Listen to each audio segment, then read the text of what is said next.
Je crois vraiment aux choses que je vais vous dire car elles ont marché pour moi et j'aurais aimé les connaître lorsque j'avais 21 ans. Il n'y a que 3 règles que vous devez suivre. La vie n'a pas à être compliquée. Nous nous compliquons trop la vie. Je vais faire 5 suppositions sur les personnes présentes dans cette pièce aujourd'hui. Je suis prêt à parier que vous voulez réussir votre vie professionnelle. Je suis prêt à parier que vous voulez réussir votre vie personnelle. Je suis prêt à parier que vous avez besoin de vous sentir utile. Je suis prêt à parier que vous voulez vous sentir en sécurité pour votre avenir. Et le 5e point est que je suis prêt à parier que vous voulez aller au paradis. Je vais maintenant vous donner un plan simple pour réussir les 5, parce que vous n'avez pas besoin de sacrifier votre vie religieuse ou votre vie personnelle pour réussir professionnellement. Tout est lié et ce n'est pas compliqué. J'ai toujours essayé de ne jamais me compliquer la vie. Vous rendez-vous compte qu'un arc-en-ciel comporte seulement 7 couleurs ? Seulement 7. Regardez ce que Michel-Ange a réussi à faire avec ces 7 couleurs. Il existe seulement 7 notes de musique. Regardez ce que Beethoven a réussi à faire avec ces 7 notes.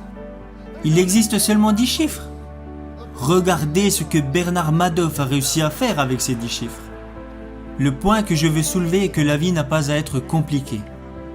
Vous avez besoin de 4 choses dans votre vie. Et s'il vous manque une de ces 4 choses, vous ressentirez un vide énorme. Premièrement, tout le monde a besoin d'avoir quelque chose à faire. Deuxièmement, tout le monde a besoin d'avoir quelqu'un à aimer. Troisièmement, tout le monde a besoin de croire en quelque chose et dans mon cas, je crois en Jésus-Christ, notre Seigneur et notre Sauveur. Et le 4e point dont vous avez besoin dans votre vie est que vous devez avoir un but à atteindre. Que voulez-vous faire maintenant ? Ayez des buts et des rêves ambitieux. Je crois que c'est absolument essentiel. Ne reproduisez pas les erreurs que j'ai commises. J'ai fait beaucoup de choses stupides dans ma vie, mais laissez-moi vous révéler la bêtise que je regrette le plus. Quand j'ai débarqué à l'université de Notre-Dame, j'ai pris l'équipe qui était au plus mal pour la mener au sommet pendant 9 années consécutives. Chose que personne n'avait réalisée avant et que personne n'a refait depuis. Nous sommes arrivés au sommet et nous y sommes restés. Voilà la chose que je regrette le plus. Vous savez, il y a un dicton qui dit « Vous progressez ou vous mourrez. Soit l'arbre grandit, soit il meurt. » Il en va de même pour votre mariage, il en va de même pour votre business ou pour vous-même en tant que personne. Et je ne dis pas ça parce que je suis vieux, même si maintenant mes bougies d'anniversaire coûtent plus cher que mon gâteau. Cela est plutôt en rapport avec les efforts que vous devez faire pour vous améliorer. Nous avons atteint le top et j'ai dit nous y sommes arrivés, restons comme ça, ne prenons plus de risques. Nous avons terminé second du championnat et tout le monde a dit que j'étais un idiot. Alors que le gars qui termine dernier au concours de médecine, lui, il l'appelle docteur. Ça me semble injuste. Quand j'ai quitté Notre-Dame, je n'aurais jamais pensé entraîner à nouveau. Où aurais-je été après Notre-Dame ? Ma mère disait, quand tu quitteras Notre-Dame, tu iras directement au paradis, t'asseoir à côté du pape. Tu n'auras plus l'âge d'entraîner. Alors, je suis parti vivre dans une ville où l'âge moyen ne faisait qu'augmenter. Et là, ce que j'y ai découvert est que je n'étais pas fatigué d'entraîner. Vous devez avoir un but, un rêve à atteindre. Et même si vous avez déjà accompli de grandes choses, qu'en est-il à présent ? Je vais vous dévoiler un plan simple pour réussir les 5 hypothèses que j'ai faites au début de ce discours. Je crois vraiment aux choses que je vais vous dire car elles ont marché pour moi et j'aurais aimé les connaître lorsque j'avais 21 ans. Il n'y a que 3 règles que vous devez suivre. Règle numéro 1, faites ce qui est bien. Faites le bien, évitez le mal et si vous avez un doute, regardez dans la Bible. Je ne crois pas que c'est bien de retrouver le portefeuille d'un coéquipier avant même qu'il l'ait perdu. Ça s'appelle du vol, mon garçon. Je l'ai trouvé, oui, mais il ne l'avait pas encore perdu. Faites ce qui est bien. Il n'y a jamais de bon moment pour faire de mauvaises choses. Et il n'y a jamais de mauvais moment pour faire de bonnes choses. Faites le bien et soyez honnête avec vous-même. Jeunes gens, profitez de la vie, amusez-vous.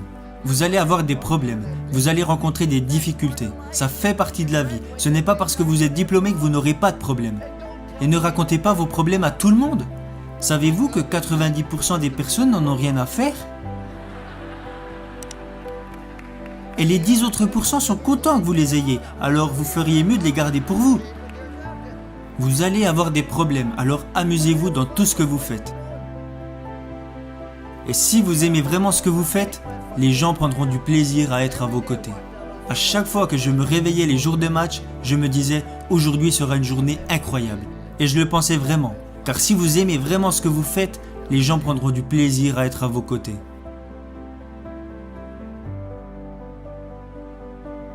Règle numéro 2.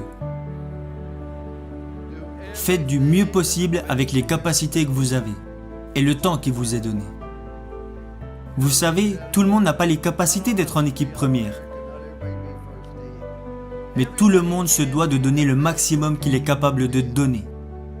Si vous voulez échouer, alors vous avez le droit d'échouer. C'est ça qui est génial dans ce pays. Vous n'avez pas le droit de faire échouer les autres si vous n'exploitez pas au mieux vos capacités. Vous avez mis un enfant au monde. Vous avez un business. Vous avez rejoint une équipe. Vous avez des obligations et des responsabilités envers d'autres personnes. C'est pourquoi vous vous devez de donner le maximum de ce que vous êtes en mesure de donner, dans tout ce que vous faites. Ce n'est pas compliqué. Vous savez, jeunes gens, je suis né avec une cuillère d'argent dans la bouche. Je suis né à Follansbee, en Virginie occidentale. Je suis repassé à l'endroit où je suis né hier, vers 22h30. Je suis né dans la cave de ma maison, mis au monde par le docteur McGraw. Nous n'avions qu'un lit pour moi, ma sœur et mes parents. Nous avions une demi-baignoire et une petite cuisine. Et nous avons vécu dans cette maison pendant plus de 7 ans.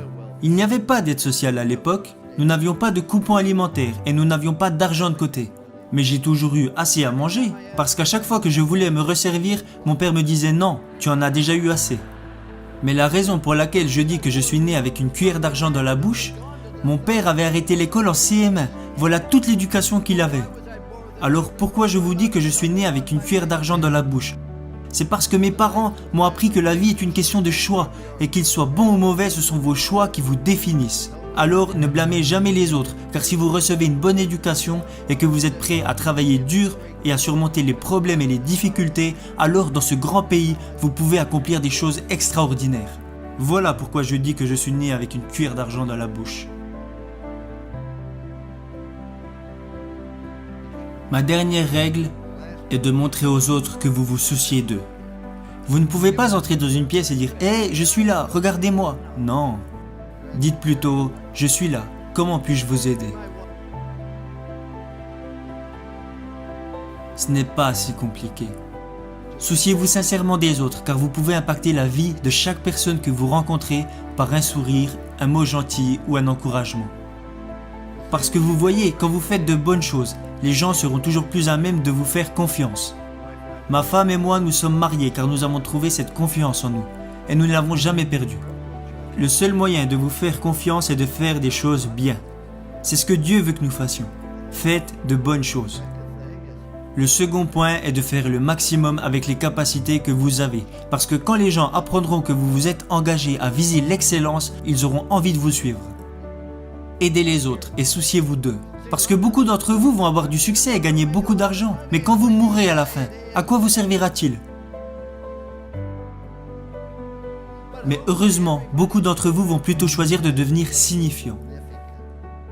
Être signifiant, c'est quand vous aidez les autres personnes à réussir. N'est-ce pas là vraiment le but de la vie ?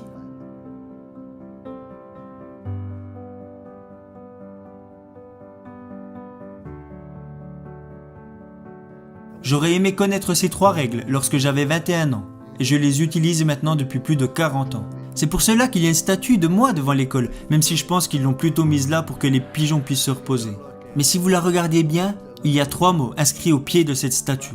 Confiance, engagement, amour.